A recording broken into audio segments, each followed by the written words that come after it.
29 अगस्त 2022 को रिलायंस की एजीएम मतलब एनुअल जनरल मीटिंग में रिलायंस जियो ने 5G नेटवर्क के लिए 2 लाख करोड़ रुपए की इन्वेस्टमेंट के लिए अनाउंसमेंट कर दिया। और साथ में उन्होंने ये भी कहा कि दिवाली तक प्रमुख शहरों में जैसे दिल्ली, मुंबई, चेन्नई और कोलकाता जैसे जो शहर हैं वहाँ पर हाई स्पीड इंटरनेट की सर्विसेज प्रोवाइड की जाएगी। इससे यह पता चलता है कि रिलायंस अपने कॉम्पिटिटर से कितना आगे की सोच रखता है। रिलायंस जियो भारत में से सबसे बड़े नेटवर्क प्रोवाइडर में से एक है, जिसकी मार्केटिंग और बिजनेस स्ट्रेटेजी ने दुनिया भर को तहस नहस कर दिया है। इसने भारत के डिजिटल इकोसिस्टम के रिवोल्यूशन में बहुत मेजर रोल निभाया है।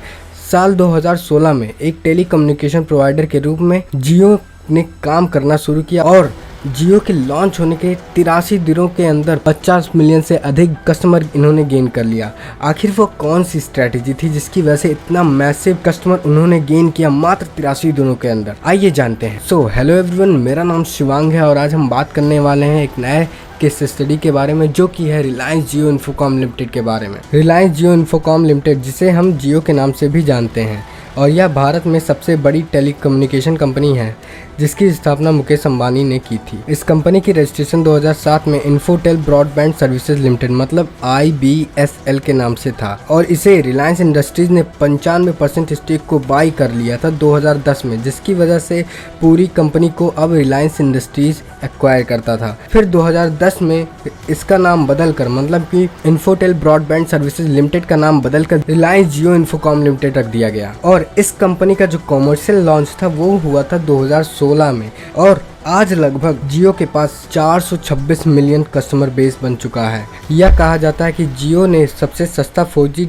डेटा और फ्री अनलिमिटेड कॉल की सर्विसेज की वजह से डिजिटल वर्ल्ड में पूरी क्रांति ला गई, जिसकी वजह से पूरे टेलीकॉम इंडस्ट्री में भूचाल सा आ गया और इस इंडस्ट्री में जितनी भी कंपनी थी उन सभी को जियो की वजह से भारी नुकसान सहना पड़ा। जैसे उस समय में एयरसेल, BSNL, टेलीनॉर जैसी जो कंपनीज थी वो तो जियो के आगे सर्वाइव ही नहीं कर पाई, लेकिन जो इंडस्ट्री के मजबूत प्लेयर थे जैसे कि वोडाफोन, आइडिया, एयरटेल जैसी जो कंपनीज थी वो आज भी सर्वाइव कर रही हैं। और अब तो वोडाफोन और आइडिया आपस में ही मर्ज हो गए हैं, तो अब एयरटेल, वोडाफोन ही मार्केट में सरवाइव कर रहे हैं। तो आप ये चार्ट देखिए 2016 का, इसमें आपको यह पता चलता है कि एक्चुअल में 2016 में टेलीकॉम इंडस्ट्री की क्या मार्केट शेयर रही थी। एयरटेल के पास जो मार्केट शेयर था वो लगभग था 31% तक का, एयरसेल के पास 10.3% का, BSNL के पास 12% का, वोडाफोन के पास 24% का, आइडिया के पास 22% का। तो उस समय इन सभी के पास इतने ज़्यादा कस्टमर हुआ करते थे। उस समय के कंपैरिजन में आज जियो की जो मार्केट शेयर है वो लगभग है 52.33%, मतलब कि इतनी जल्दी इतनी ज़्यादा ग्रोथ। BSNL की 3.12%, वोडाफोन और आइडिया को मिलाकर 15.35%, एयरटेल की 27.39% की मार्केट शेयर है। जियो ने अकेले ही 52.33% की मार्केट को ऑक्यूपाई करके रखा है। आखिर कैसे जियो ने पूरे मार्केट को तहस नहस कर दिया और अकेला 50% से अधिक मार्केट को कैप्चर कर लिया? आइए जानते हैं कि जियो की क्या बिजनेस स्ट्रेटेजी थी। जियो के मार्केट में इंटर करने से पहले उन्होंने AARR मतलब AARR की स्ट्रेटेजी को अपनाया। A मतलब एक्विजिशन, दूसरा A मतलब एक्टिवेशन, रिटेंशन, रेफरल और रेवेन्यू। ये 5 ऐसे स्ट्रेटजीज थे जिनका इन्होंने यूज करके पूरे मार्केट को तहस नहस कर दिया। सबसे पहले हम लोग बात कर लेते हैं एक्विजिशन में। देखो, जब सितंबर 2016 में जियो ने खुद को कॉमर्शियली लॉन्च किया तो जियो ने अपने कंज्यूमर को 3 महीने तक के लिए फ्री सर्विसेज को ऑफर दी। इस प्लान की वजह से जियो के पास एक ही महीने के अंदर 16 मिलियन कस्टमर गेन हो गए। तो इसकी मदद से उसके पास ढेर सारे कस्टमर आ गए और यही होता है एक्विजिशन। दूसरा है एक्टिवेशन। देखो, जब जियो के पास कस्टमर आ गए तब उसने अपने यूजर्स को बेस्ट एक्सपीरियंस प्रोवाइड करना शुरू कर दिया, किसी भी टेलीकॉम सर्विस प्रोवाइडर ने जो आज तक नहीं किया था। जैसे कि यूजर्स को अनलिमिटेड हाई स्पीड इंटरनेट को फ्री में प्रोवाइड करना और अनलिमिटेड वॉइस कॉल्स की सर्विसेज को प्रोवाइड करना, जो कि उस समय 4G स्पीड को इमेजिन करना भी अनइमेजिनेबल था। तो ये इनका एक मेजर पॉइंट था ग्रोथ होने का। तीसरा, रिटेंशन। जब इन्होंने देखा कि हमारी इतनी हाई ग्रोथ हो रही है इन्हीं 2 प्रोसेसेस की वजह से,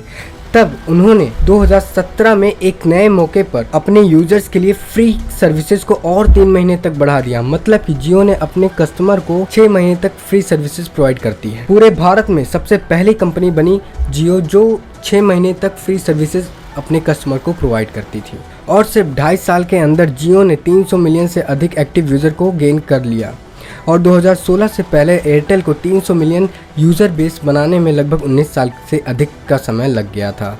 तो ये हो गई बात रिटेंशन के बारे में। अब हम बात करते हैं रेफरल के बारे में। जियो की सर्विसेज की वजह से उनके जो कस्टमर थे वो खुद ही लोगों को सजेशन देने लग गए थे कि आप जियो का इस्तेमाल करो, इसमें 6 महीने तक की फ्री इंटरनेट सर्विस प्रोवाइड की जाती है, free calling, unlimited calls provide की जाती है, जिसकी वजह से और भी उन्हें ग्रोथ मिलने लग गई क्योंकि इनके जो कस्टमर थे उनके जो रिव्यूज़ थे वो पूरे पॉजिटिव थे, उनके एक्सपीरियंस पूरे पॉजिटिव थे। तो ये भी एक मेजर फैक्टर था उनकी ग्रोथ में। और सबसे जो इम्पोर्टेंट वो था रेवेन्यू में क्या था, जियो के ग्रोथ में सबसे ज़्यादा हाथ इसका भी है क्योंकि जियो की जो भी पेड सर्विसेज थी वो और कंपनी से 10 गुना कम थी। इसी प्राइसिंग की वजह से जियो ने मार्केट में बहुत ही ज़्यादा सब्सक्राइबर्स गेन किए और बहुत ही अच्छा खासा बिजनेस उन्होंने किया।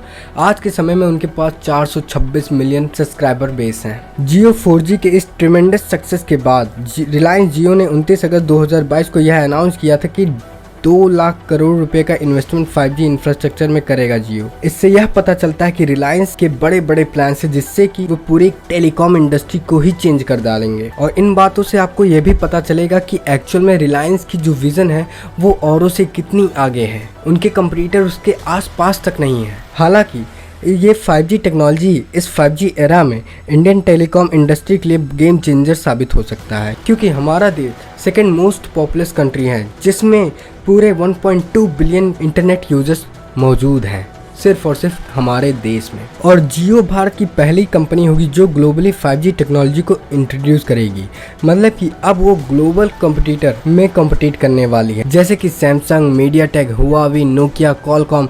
ये सब जो कंपटीटर हैं ये सभी 5G के नए नए प्रोडक्ट्स को लॉन्च करने के लिए काम कर रहे हैं। मतलब कि अब जियो सिर्फ एयरटेल, BSNL, वोडा से कम्पीट ना कर सैमसंग, मीडियाटेक, हुआवी जैसे कंपनी से वो कॉम्पिटिट कर रहा है। इससे आप ये सोच सकते हैं कि उसने कैसे अपने इंडिया में पूरे मार्केट को तहस नहस कर दिया और अपने कॉम्पिटिटर को ही खत्म कर दिया। भारत दुनिया के सबसे अधिक डिजिटल रूप से कनेक्टेड देशों में से एक है और इसे बनाए रखने के लिए पूरे देश में 5G नेटवर्क के रोल आउट की ज़रूरत है। रोल आउट का मतलब होता है किसी भी प्रोडक्ट को इंट्रोड्यूस करना और इसके लिए 5G नेटवर्क के लिए अफोर्डेबल स्मार्टफोन की ज़रूरत होगी जिससे कि 5G का भरपूर यूज़ लोग कर सकें। रिलायंस इंडस्ट्रीज ने यह भी बताया है कि 5G के इनिशियल स्टेज में ही 1 GB पर सेकेंड मतलब 1 Gbps 1 GB पर सेकेंड की स्पीड को वो आसानी से अचीव करेंगे और 5G की मदद से हेल्थ केयर, एजुकेशन, इंफ्रास्ट्रक्चर और एग्रीकल्चर जो फील्ड है उनको भी बूस्ट मिलेगा। और साथ ही साथ 5G नेटवर्क की कैपेबिलिटी को टेस्ट करने के लिए रिलायंस ने सैमसंग के साथ पार्टनरशिप की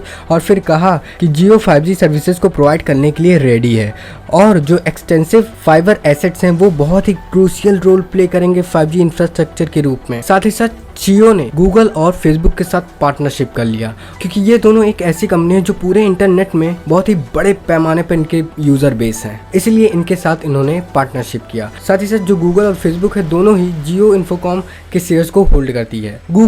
गूगल लगभग 7.7% स्टेक को होल्ड करती है क्योंकि इन्होंने जियो में 33,737 करोड़ का इनिशियल इन्वेस्टमेंट किया है और फेसबुक ने 9.99% स्टेक बाई किया है जियो का, जो कि लगभग 43,574 करोड़ रुपए है। तो इस हिसाब से आप अंदाज़ा लगा सकते हैं कि इन बड़ी बड़ी कंपनी के साथ पार्टनर करके वो कितने ज़्यादा अपने कॉम्पिटिटर को किल कर रहे हैं। 5G टेक्नोलॉजी के रोल आउट के अलावा रिलायंस जियो अपने इंडिया में मार्केट में 5G अफोर्डेबल फ़ोन लाने पर भी ध्यान दे रही है। इससे आप यह अंदाज़ा लगा लीजिए कि रिलायंस जियो भारत के टेलीकॉम इंडस्ट्री में जितने कंपनीज हैं वो उनसे कितना आगे हैं। तो ये रहा एक बेसिक केस स्टडी रिलायंस जियो के ऊपर। अगर आपको यह वीडियो पसंद आता है तो इस वीडियो को लाइक कीजिए। अगर आप हमारे चैनल पर नए हैं तो इस चैनल को सब्सक्राइब कीजिए। सो थैंक यू, धन्यवाद, हैव अ गुड डे।